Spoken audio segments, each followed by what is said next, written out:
Pengertian efektivitas organisasi. Konsep efektivitas sesungguhnya merupakan suatu konsep yang luas, mencakup berbagai faktor di dalam maupun di luar organisasi. Konsep efektivitas ini oleh para ahli belum ada keseragaman pandangan, dan hal tersebut dikarenakan sudut pandang yang dilakukan dengan pendekatan disiplin ilmu yang berbeda, sehingga melahirkan konsep yang berbeda pula di dalam pengukurannya.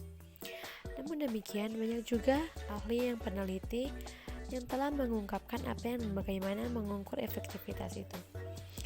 Berikut ini merupakan definisi sudut pandang dalam pengertian efektivitas organisasi menurut para ahli.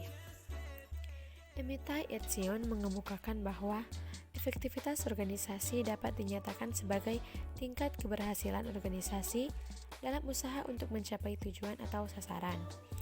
Komarudin juga mengungkapkan efektivitas adalah suatu keadaan yang menunjukkan tingkat keberhasilan kegiatan manajemen dalam mencapai tujuan yang telah ditetapkan terlebih dahulu.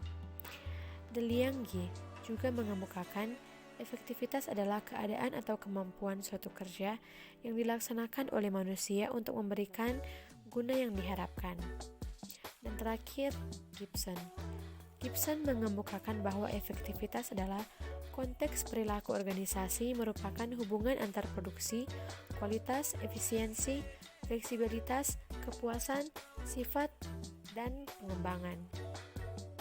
Selanjutnya, efektivitas organisasi, faktor-faktornya. Efektivitas organisasi dipengaruhi oleh 4 faktor, yaitu faktor dalam budaya organisasi adalah keterlibatan atau involvement, adaptasi atau adaptation, misi atau mission, dan konsistensi atau konsistensi. Pendekatan keefektifan organisasi. Berikut ini merupakan pendekatan yang dilakukan organisasi untuk mencapai tujuannya. Yang pertama, pendekatan pencapaian tujuan, goal attainment approach. Pendekatan pencapaian tujuan mengasumsi bahwa organisasi adalah kesatuan yang dibuat dengan sengaja, rasional, dan mencari tujuan. Oleh karena itu, pencapaian yang berhasil menjadi sebuah ukuran yang tepat tentang keefektifan. Beberapa permasalahan dalam pendekatan ini adalah apa yang dinyatakan secara resmi oleh sebuah organisasi sebagai suatu tujuan tidak selalu mencerminkan tujuan yang sebenarnya. Tujuan jangka pendek seringkali berbeda dengan tujuan jangka panjangnya. Organisasi yang memiliki tujuan menjebuk akan menciptakan kesulitan. Selanjutnya, pendekatan system approach. Pendekatan sistem terhadap efektivitas organisasi mengimplementasikan bahwa organisasi terdiri dari sub-sub bagian yang saling berhubungan.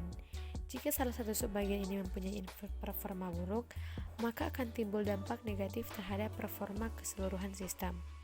Kekurangan yang paling menonjol dari pendekatan sistem adalah hubungan dengan pengukuran dan masalah apakah cara-cara itu memang benar-benar penting. Keunggulan akhir dari pendekatan sistem adalah kemampuannya untuk diaplikasikan jika tujuan akhir sangat samar atau tidak dapat diukur. Selanjutnya, pendekatan konsisten strategi. Strategic consistency approach. Pendekatan konsistensi strategi memandang organisasi secara berbeda. Organisasi diasumsikan sebagai arena politik tempat kelompok-kelompok yang berkepentingan bersaing untuk mengendalikan sumber daya. Dalam konteks ini, keefektifan organisasi menjadi sebuah penilaian tentang sejauh mana keberhasilan sebuah organisasi dalam memenuhi tuntutan konsistensi kritisnya, yaitu pihak-pihak yang menjadi tempat bergantung organisasi tersebut untuk kelangsungan hidupnya di masa depan.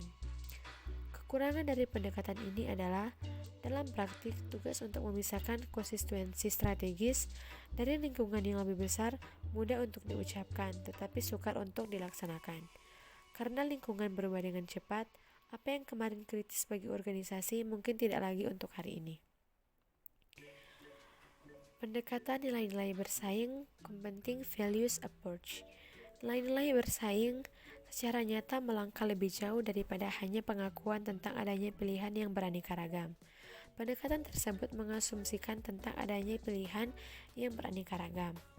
Pendekatan tersebut mengasumsikan bahwa berbagai macam pilihan tersebut dapat dikonsolidasikan dan diorganisasikan. Pendekatan nilai-nilai bersaing mengatakan bahwa ada elemen umum yang mendasari setiap daftar kriteria efektivitas organisasi yang komprehensif dan bahwa elemen tersebut dapat dikombinasikan sedemikian rupa sehingga menciptakan kumpulan dasar mengenai nilai-nilai bersaing. Masing-masing kumpulan tersebut lalu membentuk sebuah model keefektifan yang unik. Masalah efektivitas organisasi. Berikut ada contoh kasus masalah efektivitas organisasi dalam perusahaan. Tim proyek di PT Light Instrument Indo, Jakarta dibentuk oleh pimpinan perusahaan dengan tujuan menyelesaikan suatu proyek berdasarkan persyaratan tertentu, di mana seluruh anggota organisasi dan pemimpinnya merupakan bagian dari sumber daya manusia perusahaan yang secara formal membentuk tim kerja yang terdiri dari anggota dengan perilaku tertentu. Perilaku anggota tim akan membentuk karakteristik tim yang akan menentukan efektivitas organisasi melalui efektivitas internal tim, yaitu suatu proses yang berhubungan dengan suasana kerja dalam tim. Dengan suasana kerja yang sesuai dengan harapan, anggota tim akan meningkatkan kemampuan dalam pencapaian sasaran organisasi. Penyebabnya berkaitan dengan tingkat pencapaian sasaran organisasi. Dalam proses pelaksanaan proyek terdapat berbagai hambatan dan penyimpangan yang sangat mengurangi kemampuan perusahaan untuk mencapai tujuan yang telah ditetapkan dalam rencana kerja, yaitu terjadi keterlambatan dalam penyelesaian proyek karena terjadi pekerjaan ulang atau perbaikan-perbaikan dari bagian pekerjaan yang belum memenuhi spesifikasi yang telah ditetapkan, dan realisasi biaya selalu melampaui rencana biaya yang telah ditetapkan. Yang bertanggung jawab dalam kasus ini, menurut saya, dalam kasus ini yang harus bertanggung jawab adalah manajer dari perusahaan tersebut, karena kurang mengontrol kinerja dari pekerjaan bawahan-bawahannya.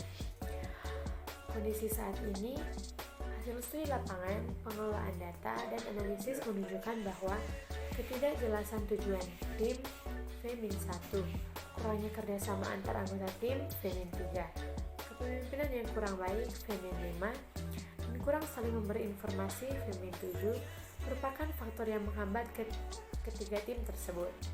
Sedangkan kurang pengaruh mempengaruhi sesama anggota tim V-4, tidak mempunyai keterampilan dalam pengambilan keputusan V-8, kreativitas anggota tim rendah V-9, dan kurang mampu mengolah masukan dari sesama anggota tim V-10 hanya menghambat tim quality surveyor dan supervisor. Solusi dari kasus ini, seharusnya manajer perusahaan tersebut harus selalu mengontrol pekerjaan karyawan-karyawan yang ada. Terima kasih.